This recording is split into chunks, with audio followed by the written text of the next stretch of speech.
வணக்கம். நம்ம டெய்லியும் banking and SSC point of view 5 questions current அஃபேர்ஸ்லேருந்து பார்க்குறோம். ஸோ இன்னைக்கு என்ன கொஸ்டின்ஸ் இருக்கு அப்படிங்கிறத பார்ப்போம். First one, a zero FIR can be registered at any police station regardless of the place of the crime அப்படின்னு சொல்லி கேட்டிருக்காங்க. ஸோ ஜீரோ எஃப்ஐஆர் அப்படிங்கிறத பாரதிய நாகரிக் சுரக்ஷா சன்ஹிதாக்கு கீழே இந்தியாவில் இன்ட்ரடியூஸ் பண்ணியிருக்காங்க. சரிங்களா? ஸோ கிரைம் எங்கே நடந்தாலுமே நம்ம கிரைம் நடந்த அந்த சரௌண்டிங்கில் இருக்கக்கூடிய போலீஸ் ஸ்டேஷனில் தான் ரிப்போர்ட் பண்ணணும் கிடையாது. வேற எங்கேயாவது இருக்கக்கூடிய போலீஸ் ஸ்டேஷன்லேயே ரிப்போர்ட் பண்ணலாம். Under the E0 FIR initiative, the financial cybercrime complaints involving fraud above 10 lakh are automatically converted into FIRs அப்படின்னு சொல்லி கொடுத்துருக்காங்க. அதாவது E0 அப்படிங்கிற இனிஷியேட்டிவ் கொண்டு வந்திருக்காங்க. அதில் நமக்கு சைபர் கிரைம் சென்டர் 1930க்கு கால் பண்ணி 10 லேக்குக்கு மேலே நம்ம ஒரு ஃபினான்ஷியல் கிரைமை சைபர் கிரைமை நம்ம ரிப்போர்ட் பண்ணுறப்ப அது ஆட்டோமேட்டிக்காக இது 10 லேக் மேலே இருந்துச்சுன்னா ஆட்டோமேட்டிக்காக அது எஃப்ஐஆர் போட்டுக்கும். அதான் E0 எஃப்ஐஆர் இனிஷியேட்டிவ். சரியா? ரெண்டுமே கரெக்ட் தான். போத் கரெக்ட் அப்படிங்கிறது தான் கரெக்ட் ஆன்சர். சரியா? அடுத்தது, doctor MR Srinivasan who died recently belonged to which profession அப்படின்னு சொல்லி கேட்டிருக்காங்க. இவர் பார்த்தீங்கன்னா ஒரு சயின்டிஸ்ட்.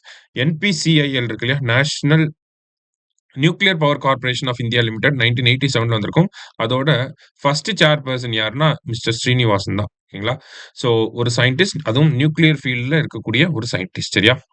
ரீசெண்டாக இறந்துட்டாங்க. அது பேஸ் பண்ணி கேட்டிருக்காங்க. அடுத்தது, who has launch operation Olivia அப்படின்னு சொல்லி கேட்டிருக்காங்க. ஓகேங்களா? ஒலிவியா அப்படிங்கிற ஆபரேஷன் எதுக்காக லான்ச் பண்ணியிருக்காங்கன்னா ஆலிவ் ரிட்லி டர்ட்டில்ஸை ப்ரொடெக்ட் பண்ணுறதுக்காக. சரிங்களா? ஆலிவ் ரிட்லி டர்ட்டில்ஸை ப்ரொடெக்ட் பண்ணுறதுக்காக ஒலிவியா அப்படிங்கிற ஆபரேஷன் லான்ச் பண்ணியிருக்காங்க. யார் லான்ச் பண்ணியிருக்காங்கன்னா இந்தியன் கோஸ்ட் கார்டு. சரியா?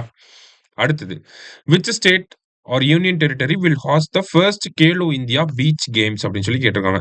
ஸோ இந்தியாவோட first Khelo India beach games முறையா நடக்க போகுது. எங்க நடக்க போகுதுன்னா தாத்ரா அண்ட் நகர் ஹாவேலி, டாமன் அண்ட் டையூ, இங்கே தான், இந்த யூனியன் டெரிட்டரியில தான் நடக்க போகுது. அதே மாதிரி இந்த வருஷம் கேலோ இந்தியா யூத் கேம்ஸ் எங்க நடக்க போகுது? கேலோ இந்தியா யூத் கேம்ஸ் எங்க நடக்க போகுது அப்படின்னா பீகார்ல நடக்க போகுது. சரியா? அதோட மேஸ்காட் பேர் என்னன்னா கட்சிம்ஹா. ஓகேவா? கட்சிம்ஹா. லாஸ்டா, which state or union territory will host the first Khelo India tribal games அப்படின்னு சொல்லி கேட்டிருக்காங்க. ட்ரைபல் கேம்ஸ் யார் ஃபர்ஸ்ட் நடத்த போறாங்க அப்படின்னா சத்தீஸ்கர் நடத்த போறாங்க. சரியா? ஸோ இன்னைக்கு 5 கொஸ்டின்ஸ் பார்த்துருக்கோம். தேங்க்யூ. சுரேஷ் IAS அகாடமி, வெற்றியின் முகவரி.